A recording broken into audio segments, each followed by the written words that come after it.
Good morning everyone, happy 2024. Hope you all had a fantastic festive period and new year with friends and family and loved ones.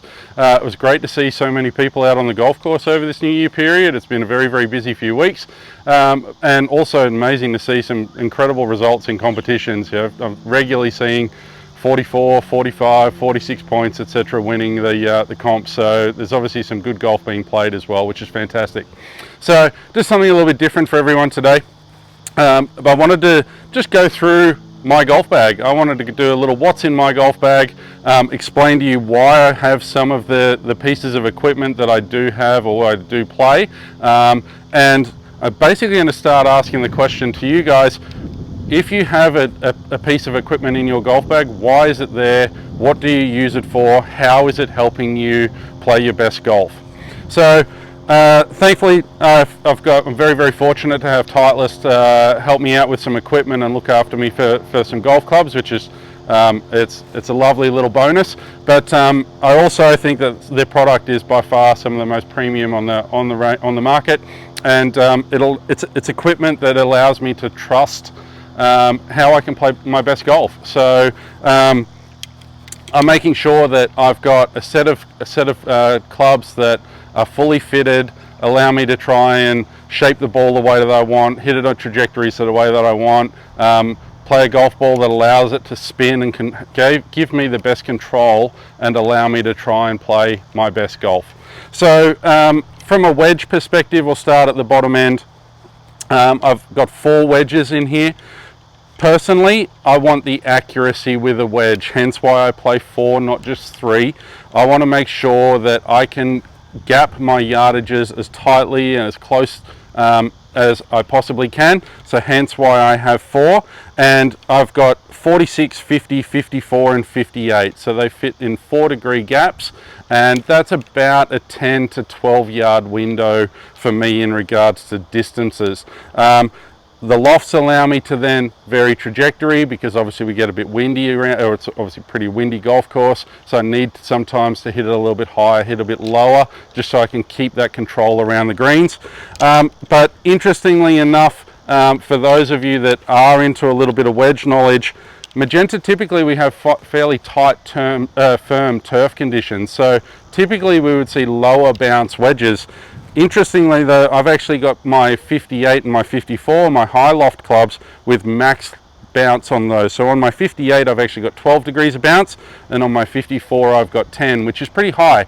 But reason being is I actually really like the feeling that I can hit the ground firmly with my wedges to try and then gain the control. So I like the confidence that a bit more bounce gives me to just feel like I can drive the club down into the turf a bit more.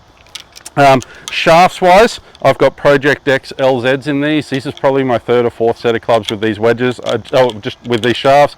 I like the feel of them. I like the flight that I get out of them, so there was no real reason for me to change. Interestingly though, in my 58 and 54, I don't traditionally hit them at full speed or full shots, so I've actually got a softer shaft. These are just stiff shafts in those 2 wedges, but everything else is then a 6.5 or an extra stiff shaft. But 4 wedges for me, because low down in my bag I want maximum control. Moving into the irons, I've got, once again, a little bit of a mixed bag. There's something a little different in my set, and if you know, some of you members already may know what it may be, but from 6 iron back down to pitching wedge, I play the T100.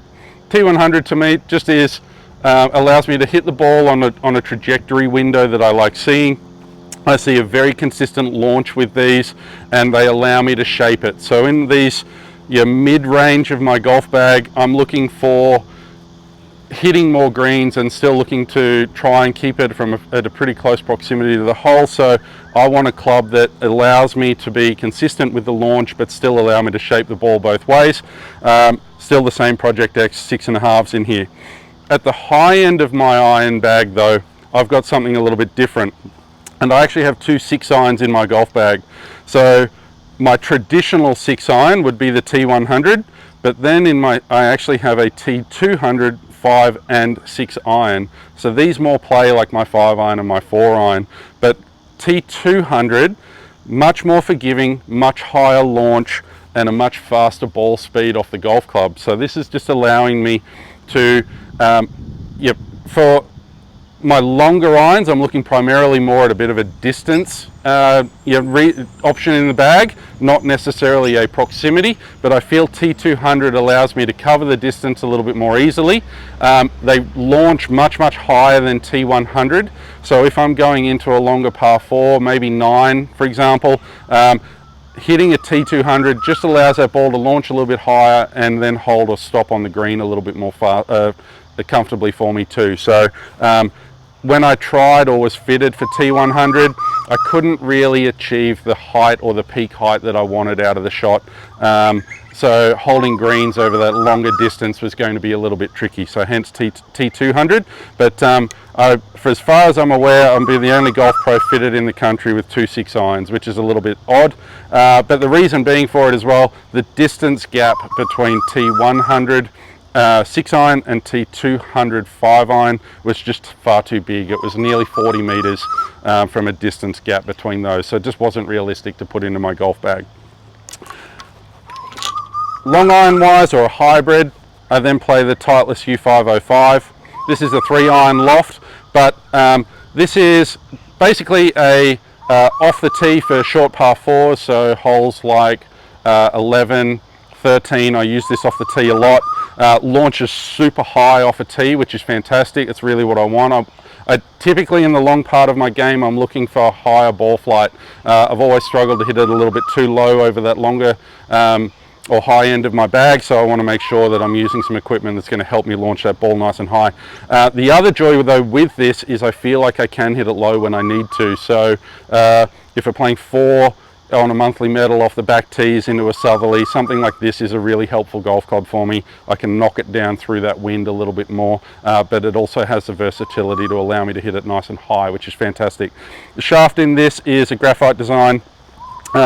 It's an IX95, so it's just a mid-flighted shaft, still in an X-Flex, but it allows just me to, it feels really balanced and allows the ball flight window that I want to see, or trajectory that I want to see. Okay. Then moving into the really long stuff, I don't have a 5-wood and I don't have a 3-wood. This is actually a 4-wood, so it's a TSR 3 in 16.5 degrees of loft. So I'm looking again for that higher ball flight window, so I'm playing a club that's got a little bit more loft on it than just a traditional 3-wood, which is only about 15 degrees of loft. So 16.5 for me allows me to launch it nice and high, and then the stopping power on greens, which is really important. So yeah, I might be attacking a par 5 in 2 from a long distance out, but I still need to make sure that I can try and get that ball to stop on these green surfaces, so I need the height to help me with that. So hence why a little bit more loft. In the wind, it does let me down just a little bit, but I do have that 3 iron in the bag if I do need to hit one a little bit lower. So it just depends, it gives me the flexibility to judge the weather a little bit more freely and play all weather conditions a little bit more freely as well. Shaft wise in this thing, I have a Fujikura Ventus Velocore in 7X. I've played multiple drivers and 3-woods with this shaft in it now. It's one of the most prolifically played shafts on the tour. There's a reason why. I absolutely love these things. They feel super stable. They launch the ball really like on a nice trajectory window. Yeah, I don't think I'll be changing shafts anytime soon. I'm sure that even if something new and better comes on out, I'll be sticking with it just because the feel that these things provide is second to none in my opinion. Driver wise, TSR 2, not the TSR 3. I was actually fitted for the TSR 3, which is it did allow me to hit the ball a little bit further, but I felt like I would have sacrificed a little bit of distance with TSR 3 rather than the 2. I just feel the 2 is a little bit more forgiving. Once again, still allows a trajectory window that I love seeing. Came out with a really good spin numbers for me too.